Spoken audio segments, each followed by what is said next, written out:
Saudara-saudara, dahulu kalau kita menelaah perjalanan umat manusia yang beragama ini, di Spanyol itu ada satu peristiwa yang terjadi antara umat Yahudi dan umat Muslim itu menyatu dalam bahasa, menyatu dalam cita-cita, menyatu dalam menerjemahkan keilahian Allah walaupun berbeda agama. Itu dulu bisa begitu.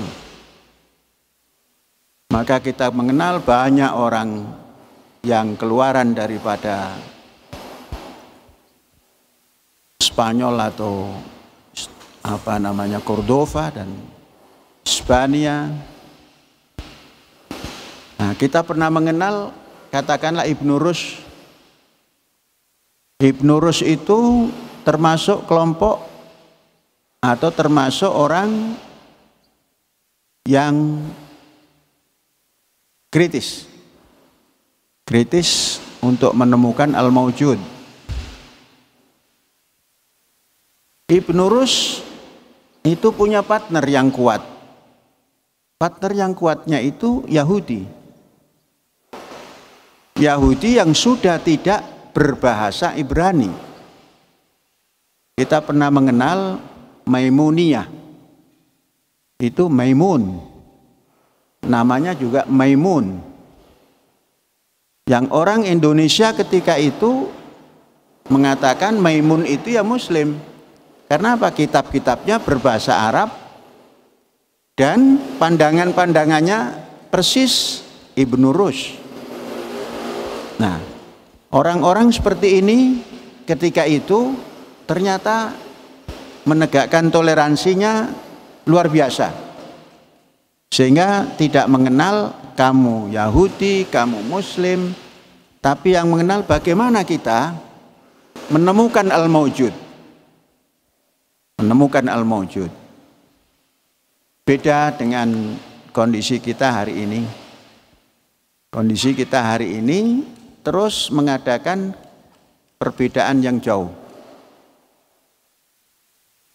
Kalau setelah Ibnu Rus kita pernah mendengar juga tokoh filosof dan kalau orang Barat hanya mengenal filosof itu Averroes. Padahal setelah Averroes itu pengkritik Averroes ada Imam Suhrawardi yang dari Iran itu terkenal. Ada imam juga dikenal Ibnu Arabi.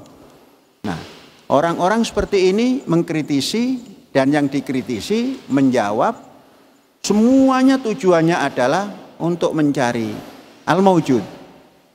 Nah, ketika itu ditemukanlah banyak penemuan-penemuan yang bisa diwariskan kepada zaman setelahnya. Disitulah intuisi mereka tajamkan sehingga menemukan bentuk toleransi seperti itu. Nah, wujud dari itu kita ingin mengembangkan juga.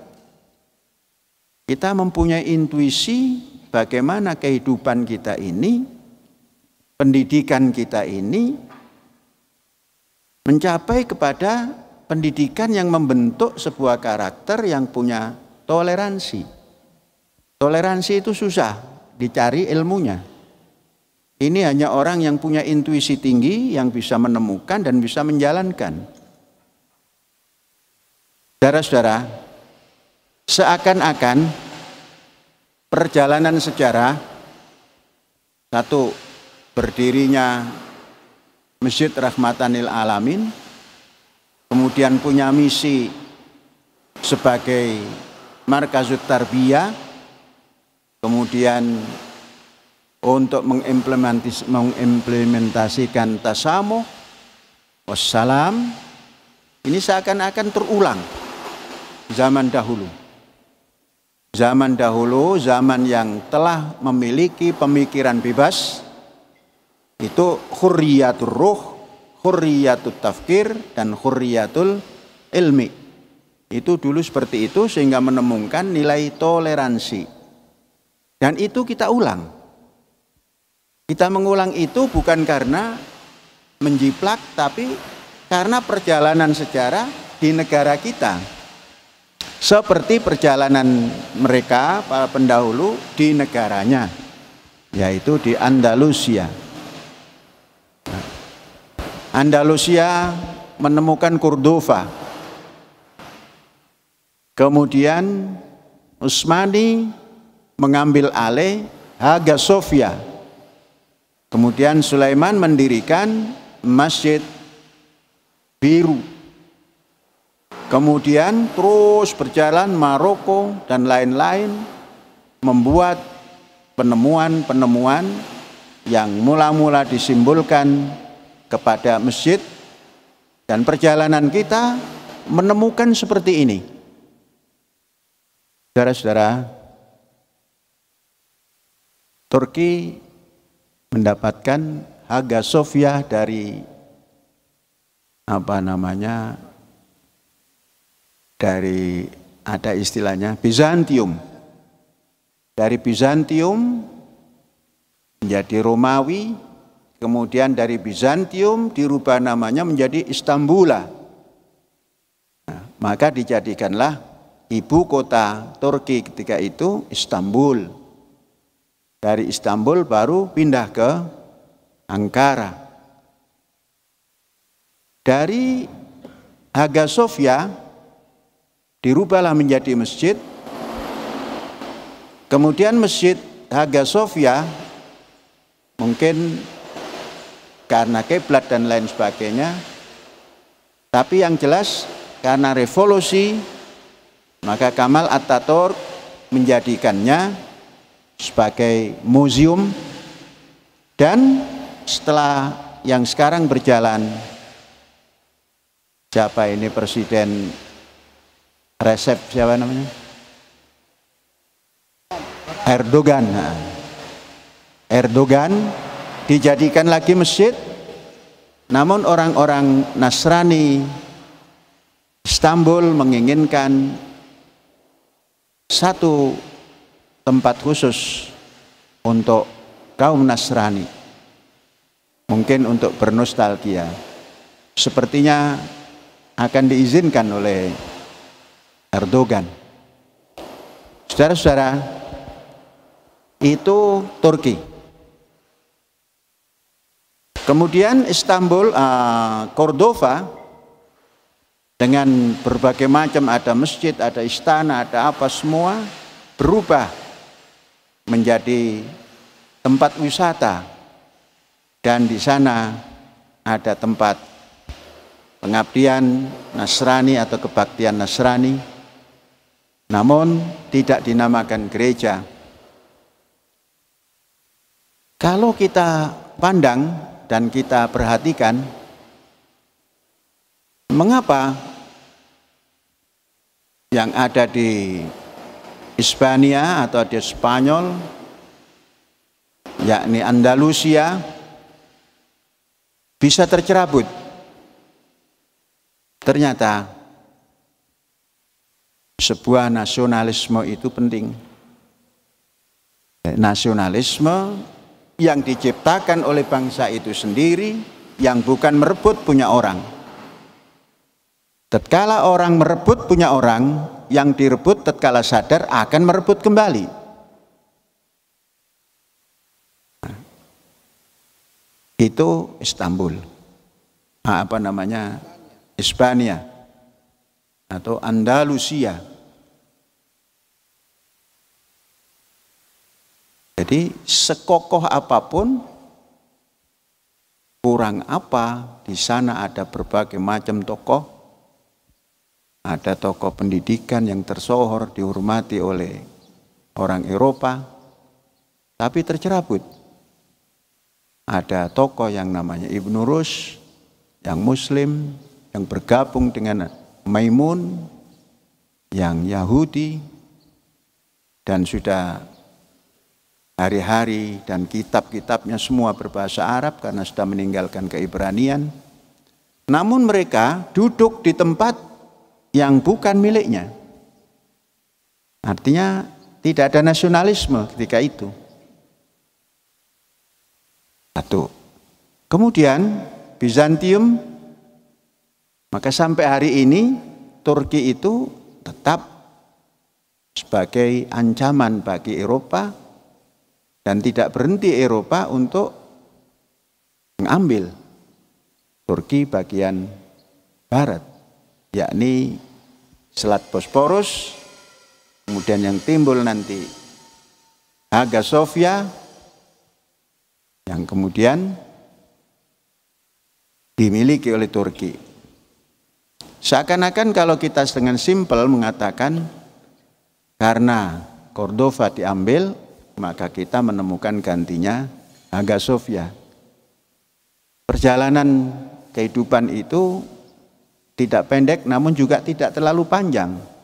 1000 tahun itu kalau sudah dilewati kemarin. Jadi kemarin, baru kemarin.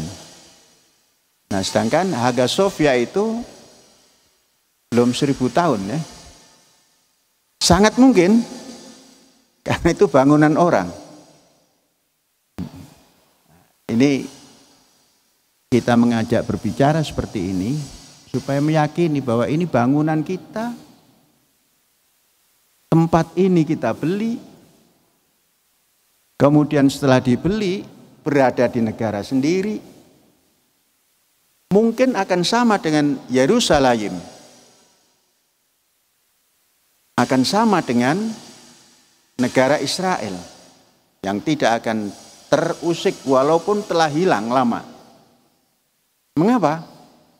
Karena itu warisan daripada Ibrahim alaihissalam. Ibrahim alaihissalam membeli sebuah tempat, dikembangkan, kemudian dijanjikan ini akan menjadi milik anak cucu kami. Dan dibuatlah sebuah tempat itu sebagai negerinya.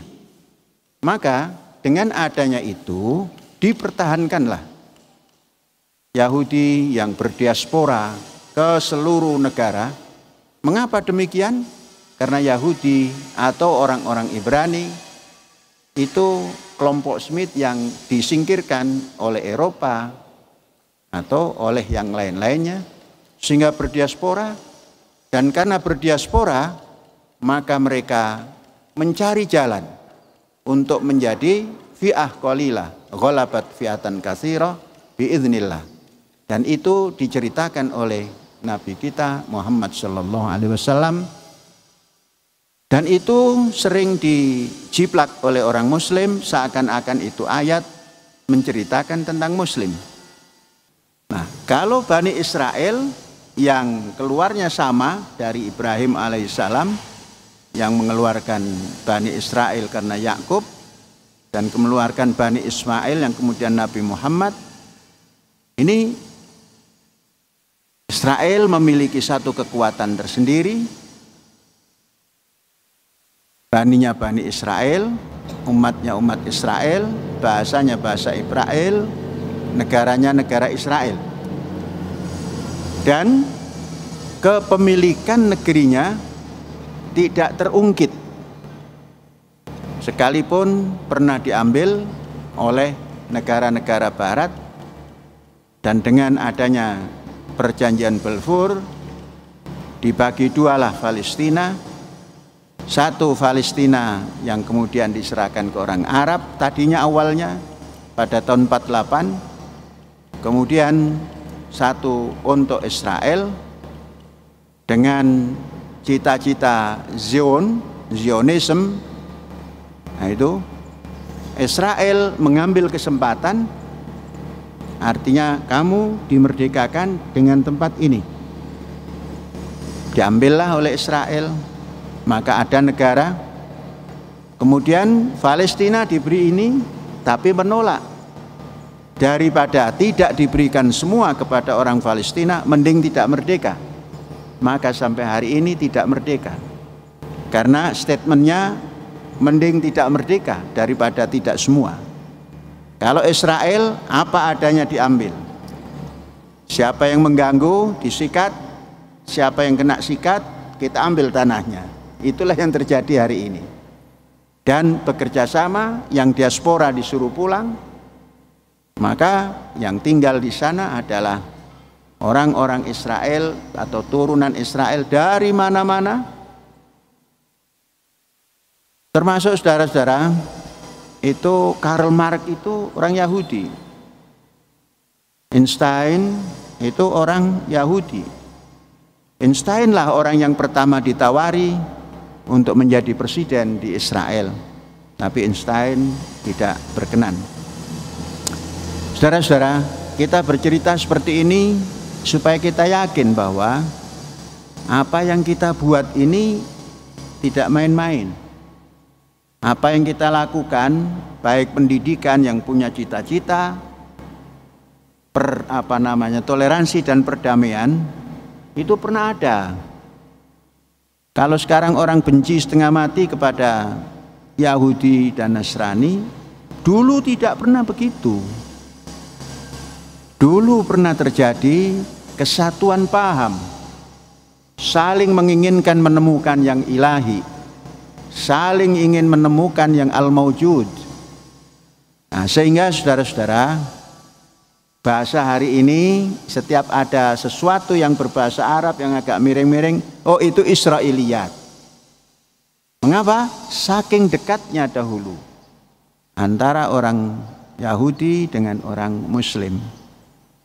Begitu terjadi persengketaan besar yang orang pemilik negaranya, pemilik negerinya, pemilik tanah airnya bangkit dan terusir, maka orang Yahudi ada yang lari ke Jerman, ada yang lari ke Prancis dan lain-lain, lari ke Turki. Yang selamat adalah yang lari ke Turki karena diselamatkan oleh Utsmaniyah.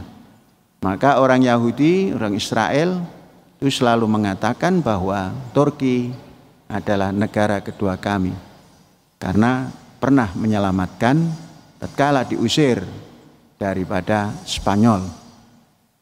Nah, saudara-saudara, perjalanan orang-orang yang memiliki kualitas itu biasanya orang-orang yang tertindas. Orang-orang yang pernah tertindas itu punya kualitas. Mengapa? Karena pertahanannya adalah kemampuan intelektualnya. Nah, kita berharap ya walaupun kita tidak tertindas karena sudah bisa takbir tahmid di sini, tapi perjalanan jangan pernah lupa. Kemampuan untuk membuat seperti ini bukan karena kita bisa berjalan dengan lancar, bisa tidur dengan nyenyak, bisa makan dengan tenang di restoran. Nah, karena tatkala kita belum bisa mengenyam kelezatan, itulah kemampuan kita untuk diberi intuisi yang tajam sehingga menghayal, dan khayalannya itu menjadi ilham, dan ilhamnya itu menjadi kenyataan. Nah, ini sebuah perjalanan yang harus kita resapi. Maka tatkala kita mengemban sebagai guru, ini jangan seperti jadi guru ya asal ngajar. Nah, yang penting saya sudah ngajar, tugas saya 8 jam ya sudah. oh itu tidak konsisten dengan cita-cita itu. Dan tidak bakalan mendapatkan intuisi yang jauh. Ya segitu saja 8 jam, 12 jam selesai. Nah, suruh mengganti jam pelajaran fulan juga nggak mau. Kemudian selengkah dihitung. Nah, perjalanan seperti ini namanya lupa. Kacang lupa ke kulitnya. Kalau kacang sudah lupa ke kulitnya, dia akan dimakan kotok. Kotok itu ayam. Kacang yang masih disegani oleh ayam itu kacang yang masih terbungkus kulit. Kalau sudah lepas dari kulit, ya ditotol oleh kotok. Kotok itu ayam. Jadi jangan pernah lupa perjalanan kita. Tatkala kita sudah seperti apapun, jangan pernah lupa. Dan pegang teguh sehingga apa yang kita lakukan ini bukan melakukan sesuatu yang ya biasa-biasa saja. Kalau hanya biasa-biasa saja, nah itu tidak luar biasa ya. Karena kita tidak biasa-biasa saja menjalankan ini, ya bisa berbuat sesuatu ini. Oh ini kan fisik, nah justru fisik yang dibangun itu. Karena apa? Kita membangun jiwa, itulah pendidikan. Jiwanya dibangun, pendidikan, fisiknya dibangun. Inilah pusat daripada ketuhanan yang Maha Esa itu. Walaupun kita katakan Tuhan tidak mempunyai tempat, tapi sudah diizinkan oleh Tuhan bahwa masjid ini kalau dibangun usisa alat taqwa itu dijamin bagus. Karena apa? Ada rijal yang yuhibbun ayyatatahharu. Dan ini merupakan buyut adzinallah an turfa'a wa yuzkara fi hasmuhu yusabbihu lahu fiha bil huduwi wal asal. Dan di situ letaknya rijalun la tulhihim tijarah wala bai'un an dzikrillah. Nah, ada apa namanya? Bai'un an dzikrillah. Maka nilai-nilai zikir jangan sekedar diterjemahkan secara rasional saja. Yang secara tradisional pun harus dilakukan. Wa iqamis shalah, melakukan pengabdian, kebaktian, dharma bakti, wa ita'iz zakat. Yakhafun yauman tataqallabu fihil qulub wal absar. Di situ kalau sudah kita lakukan, itu memerlukan suatu apa namanya? Keberanian. Apa? Keberanian apa namanya? Ini apa namanya? Spiritual. Jadi spiritual itu mengasah intuisi juga. Orang yang sudah berani meletakkan spiritual di atas segala-galanya, itu lanjutan daripada itu kan liyajziyahumullah ahsana ma amilu wa yazidahum min fadli. Ini yazidahum min fadli. Wallahu a'lam bishawab.